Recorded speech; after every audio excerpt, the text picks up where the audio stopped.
कहते आप सभी को। आज मैं एक हवन गीत गाने जा रही हूँ। ये बहुत ही पुराना और पारंपरिक हवन गीत है। अगर आप सभी को अच्छा लगेगा तो लाइक शेयर सब्सक्राइब जरूर कीजिएगा।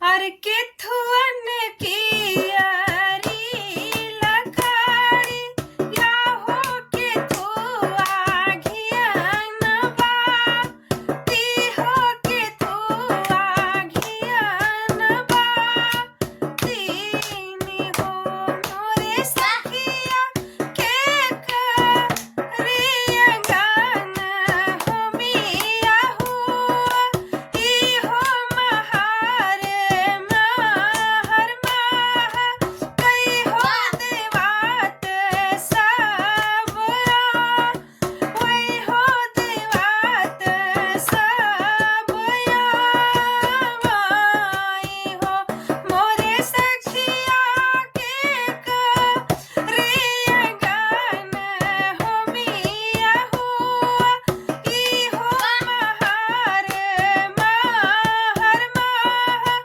कई हो देवात सब वही हो देवात सब हो चंदन की यारी लखाड़ी या हो गया के घियल बाती हो गया के घियन बाती हो मोरे सखिया मिसिर रामयागन हो मिया हुआ ई हो महारे महर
गला खराब है, बहुत मुश्किल से गाया गया है गाना।